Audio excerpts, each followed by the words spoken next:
Normally I'm downstairs now. I have better internet, so.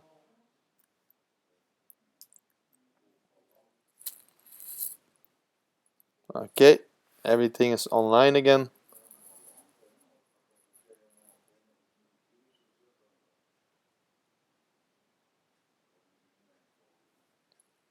Okay, guys, now it should be better.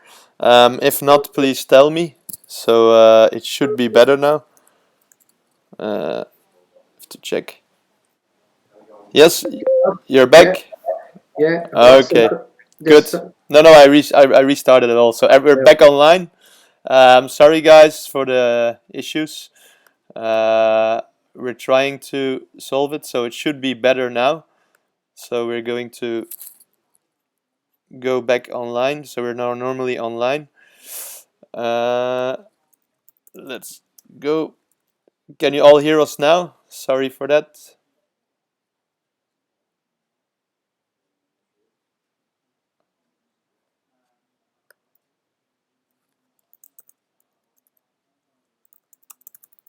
Let's see if everything is back online.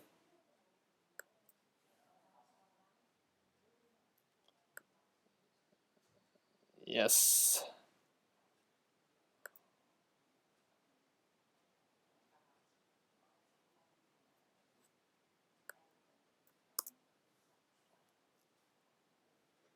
We should be back on Facebook. We are already normally. Yep.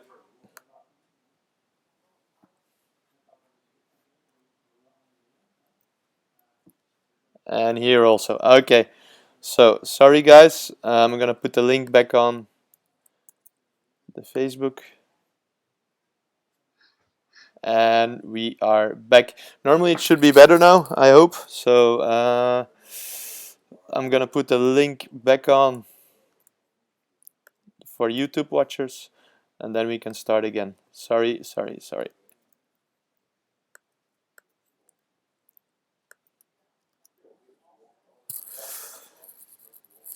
You can still see my screen, Louis? Yeah, yeah. Okay, that's good. The link on the event, and then we on the event.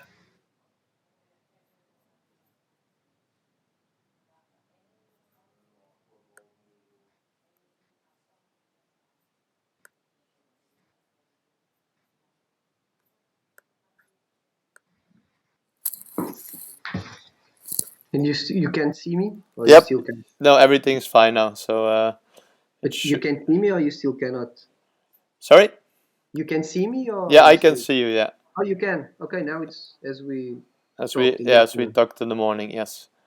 So and all my internet should be better now. So we are, and I'm gonna put the link on in the Facebook channel, and then we can go.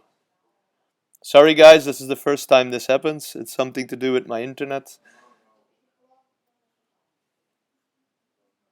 We're gonna start in about 1 minute again. Left off where we were. Do you want to go back? Do you know when we started to get bad? I think we stopped at slide from the New Zealand stuff. So Yeah. Okay, we discuss the slide again. yep. Then we go to the clip.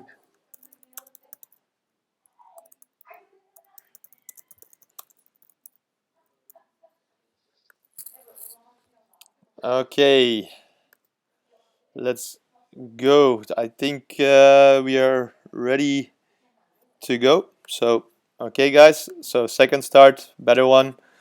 Okay, Louis. So we were talking about the first game from the All Blacks South Africa. So yeah, we can restart there.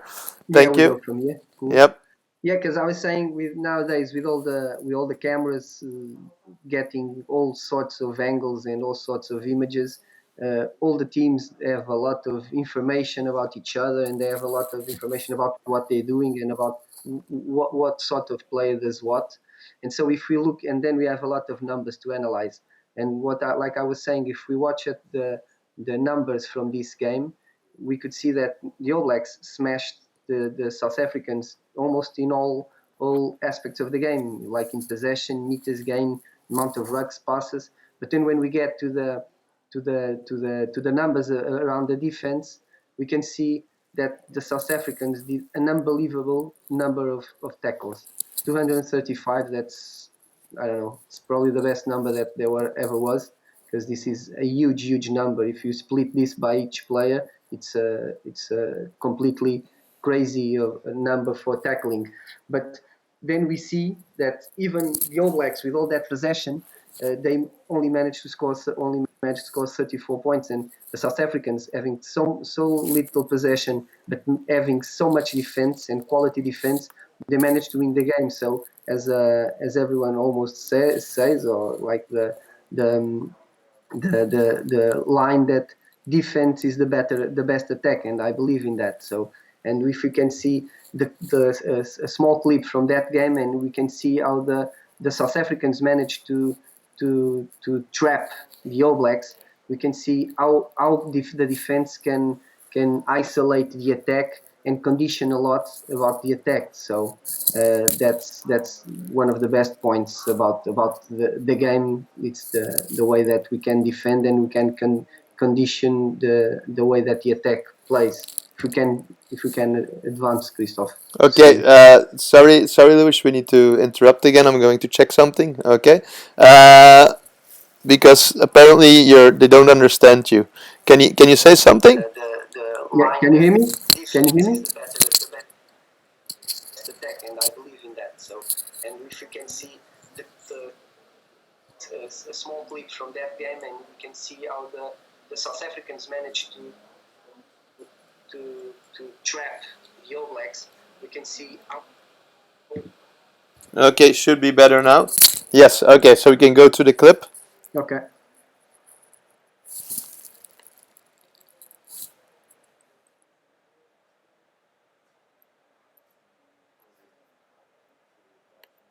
Barrett, short for Whitelock to Scott Barrett. Now McKenzie.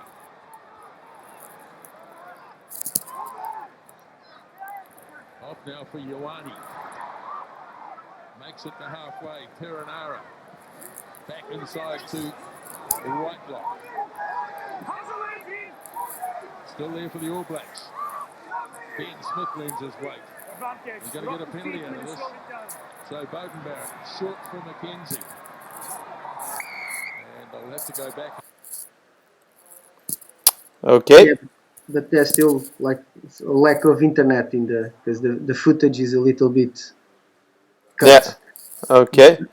But we can see that the way that the South Africans were defending, they were really they were like blocking the Barrett. They weren't letting him play outside. They were always conditioning his options by forcing him to play inside, and then they would make it. Another time, maybe, if it doesn't work now. Okay. So Okay. let's see. No, check it if we can do it another day. Yeah, maybe it's better because this is ridiculous. I don't get it.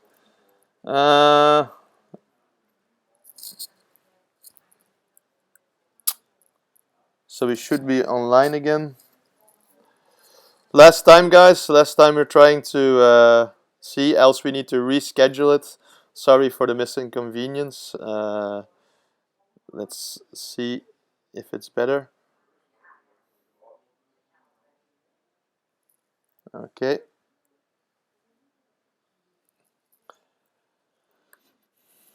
Let's see here.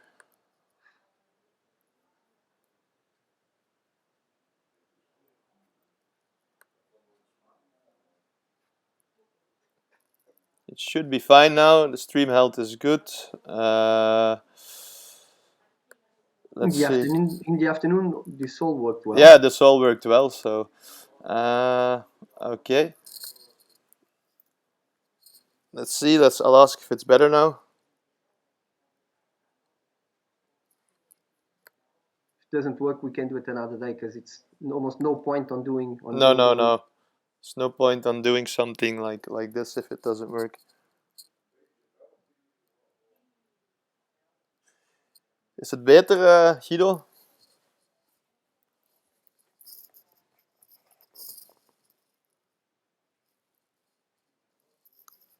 Ja, is alles beter, Guido? You want to see if the clip goes better? Yeah, we'll see if it goes better. Let's check. Short for Whitelock to Scott Barrett. Now McKenzie.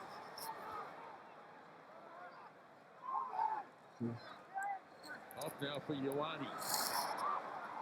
Makes it to halfway. Perenara. Back inside to Whitelock. Still there for the All Blacks. Ben Smith lends his weight. He's going to get a penalty out of this. So Bodenberg short for McKenzie. And they'll have to go back.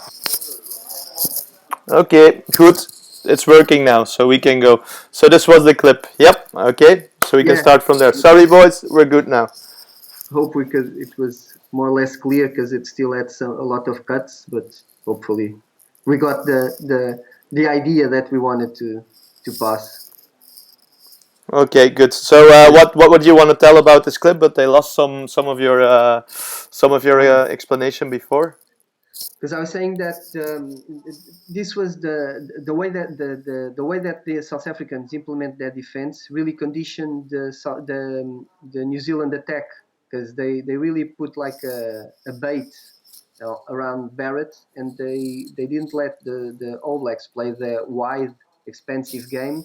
They were always almost forced to play into contact, to go into channel one, and that's what the South Africans want. So although here we had a penalty, but you could see that the outside the outside defense of the South Africans was really pushing hard, was really trying to cut the time for the All Blacks to decide and to take the action, and that was forcing them always to go inside, and they couldn't play it that way. They couldn't. They were always going to the physical game of the South Africans, and that's the way they won the game. They forced the All Black attack to play in the terms that the South African defense wanted to defend. So this was well thought and really well acted by the players and thought by the coaches. So this is a way that the defense can work the attack.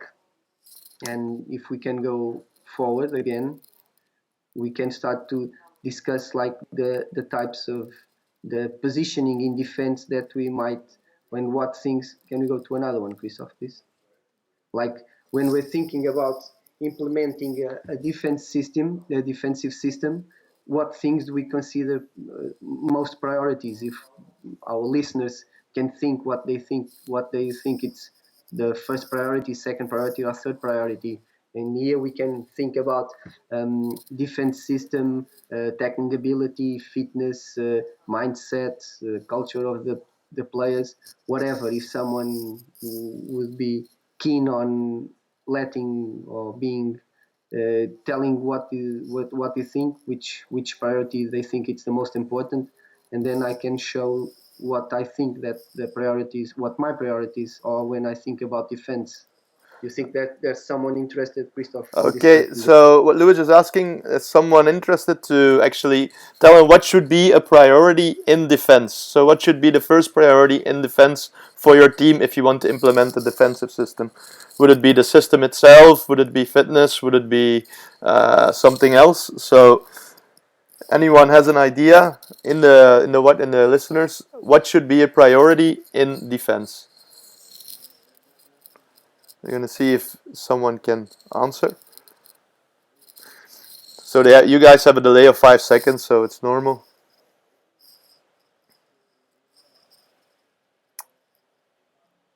Okay, good. Maybe we can continue already and see what they made from it, Louis. Okay, so we have Jonathan Flynn, priority 1, time you have with your players. So John is saying the time you have with your players is really important in implementing a defensive system. That's the priority number 1.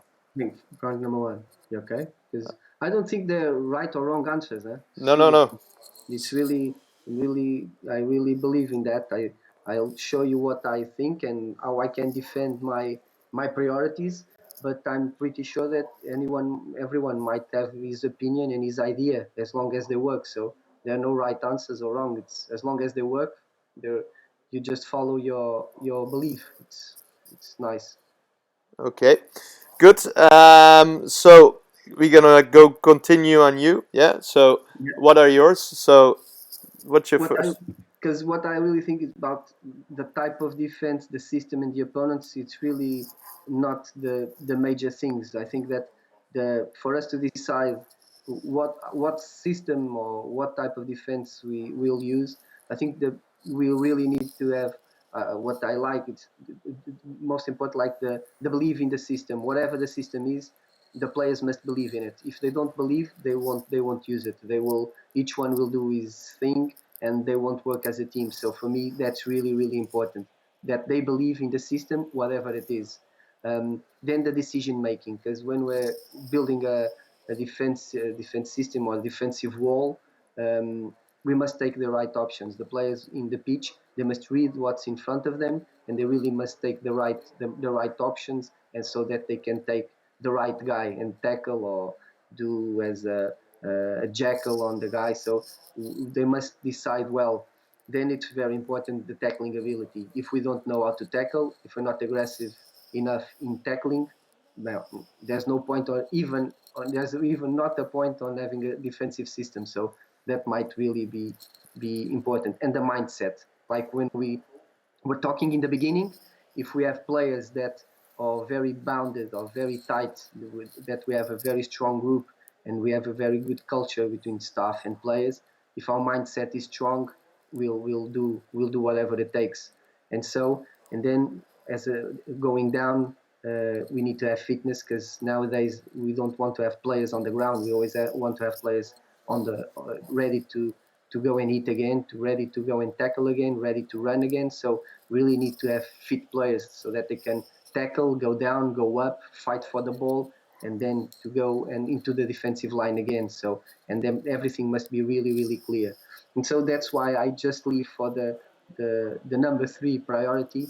That's the system, the type, and the opponents. Because before having all this technical issue, or technical and tactical issue about system and type and opponent, we really need to have all the things related to our culture and to our minds, so that we can have good options, so that we can have a good, even if our system isn't the proper one, if everyone is doing it, the chance for us to succeed must be much higher than if each one of the players will do his own defensive style, or if one comes from the right, one comes from the left.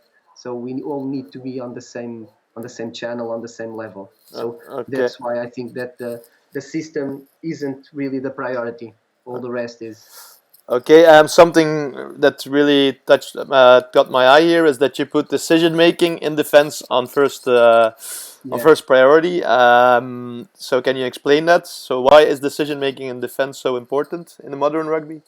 Even no matter, independently of the system that we use, when we're building our defensive wall, when we're building our defensive line, we really need, it really helps if we have smart players, because the smart players will make the right options much faster, and much more right options than wrong. And so if we take the decision making, even if we have the line and we have the attack in front, we always need to see to check who goes where, who tackles who goes and fight for the ball, who must go and follow the line and fold. So we really need to have players that take good decisions and know what to do and know what action to take. Either they go up and they rush, they go fast in defense, either they tackle, either they go for the ball, either they fold, either they get ready for the next wave of attack. So the decision making, it's top priority. Okay, good. Your team profiling. Let's say you select your players on based on your type of defense, or on the first priorities, on their mindset, the tackling ability, and their decision making. Yeah.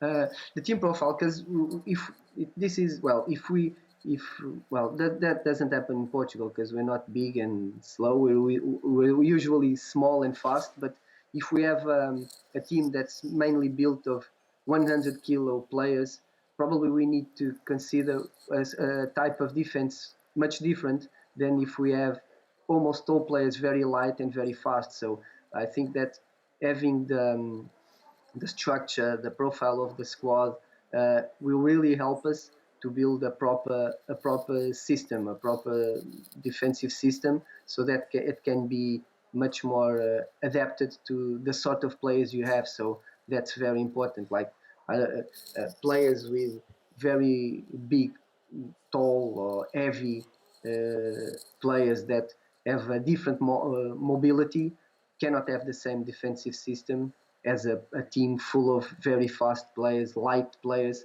that can run all day and not getting tired. So a team with big guys must condition the attack in a different way than a team with fast players. So that's why I think it's it's a priority. Okay, good. Okay, maybe we can now see what type of systems there are and which one you have Yeah, used before.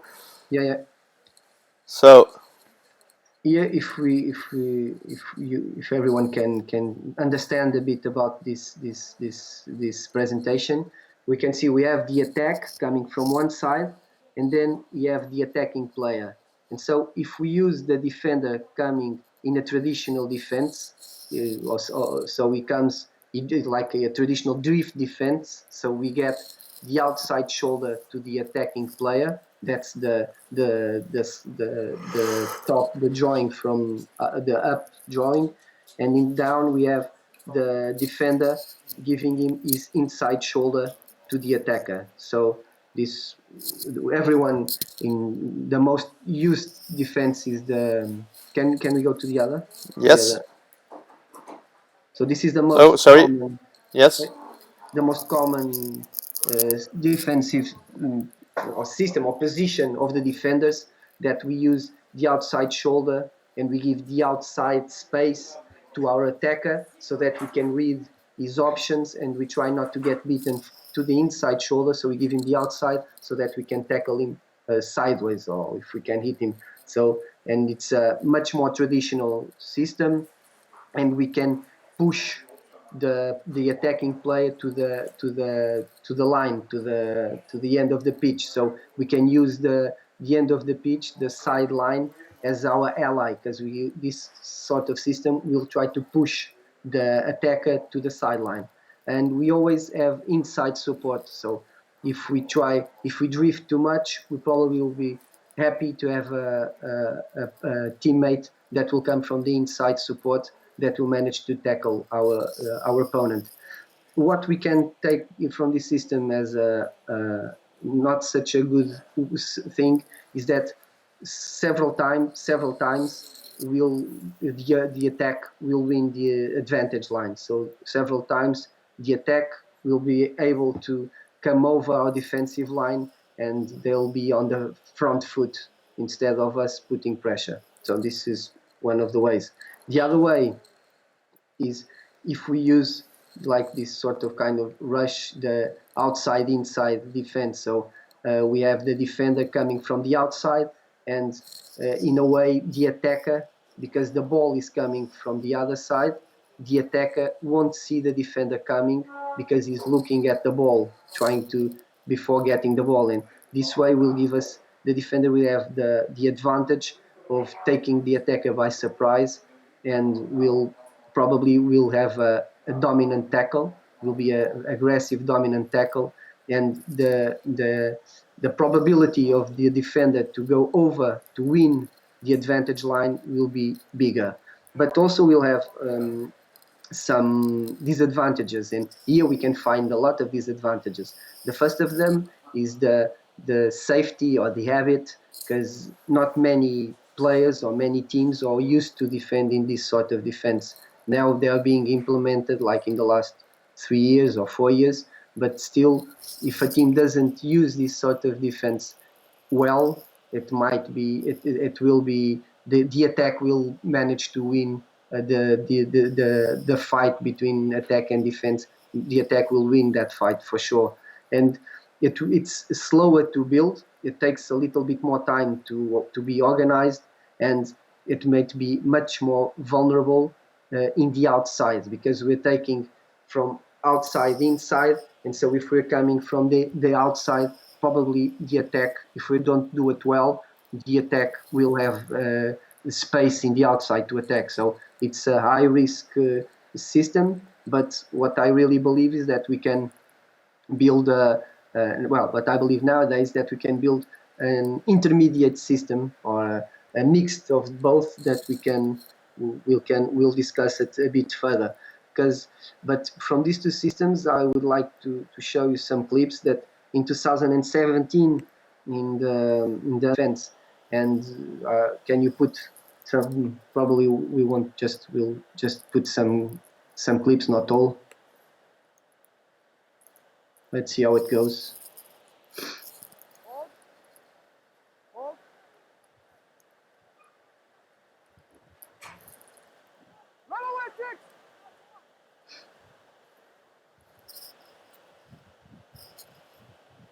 Here you can see that, well, from the game, it's not, the footage is not well, as we would like to have, but if you can see, the outside defense gives time to the attack to play the ball. So even if they play the ball wide, the outside defense will drift. They will give ground to the attack, and then they try to close them in the outside. So the attack will have a bit more time and space to decide and to act, and the defense will take his options with much more calm and with much more time. And it's much shorter. As you can see, the defense is much shorter and much more compact. So they're waiting a bit for the attack, and then they hit the tackle. Even here, if we can put the pressure when they get the ball, but we always give them the outside space to the attack, and then we drift and use the outside line as an ally in defense.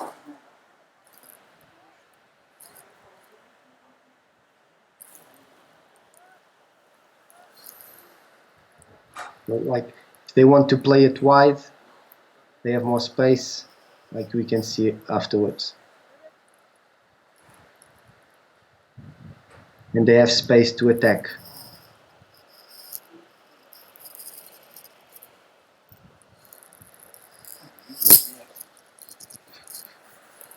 So they play it wide, we wait, then we try to hit them in the outside, like here it happened.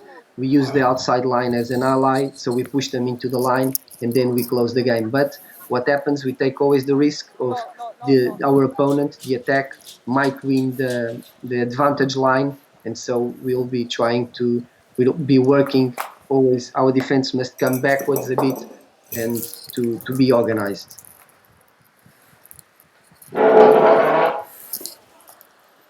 Here might be a little bit about the same. Okay. Chris, if you want to try to go to.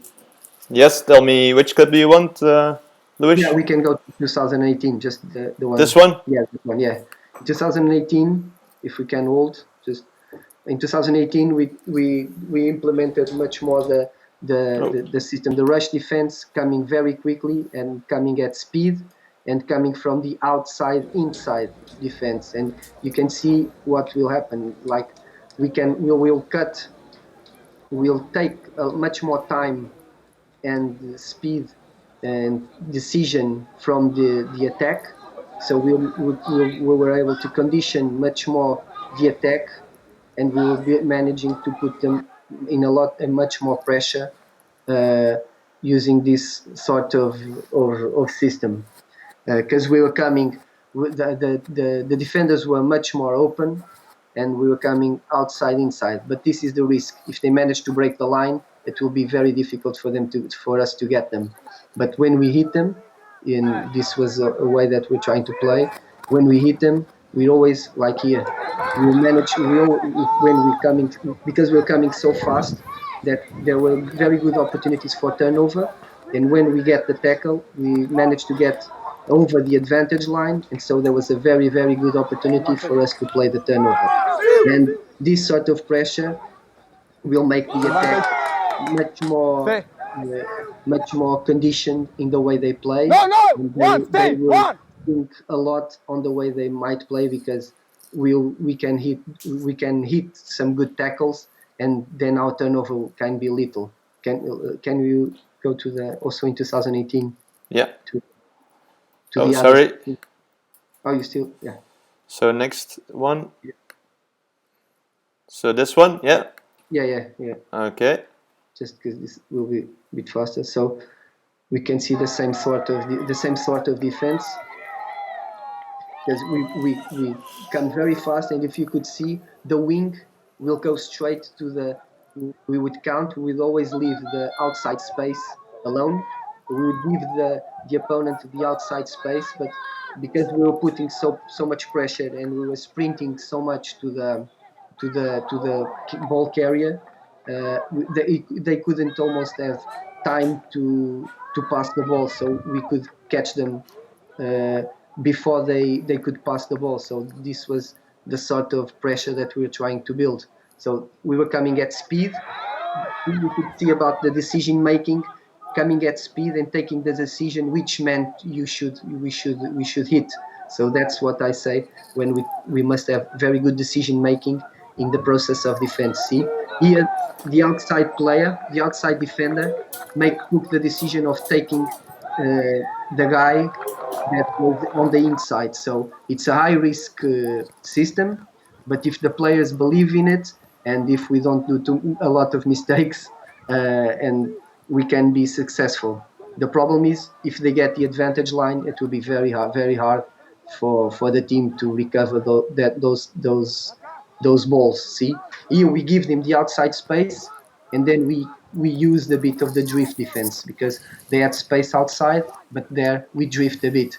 But like in this situation, we can, if we can put the pressure and we can rush very fast, even if we come from the outside, we'll always get, at least like we get there, we can always get, if we can get the dominant tackle, and the bonus is if we can get the turnover.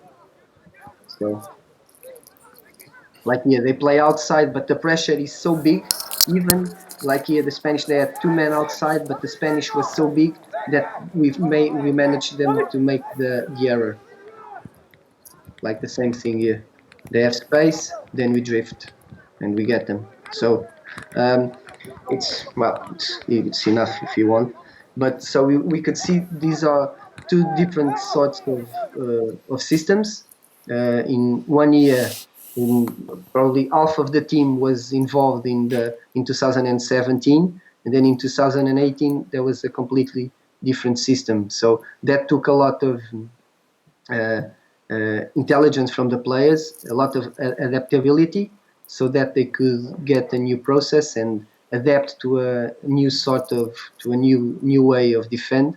But at the end of the day, when we look at this, I think everyone gets much more impressed with the way that the 2018 defensive system was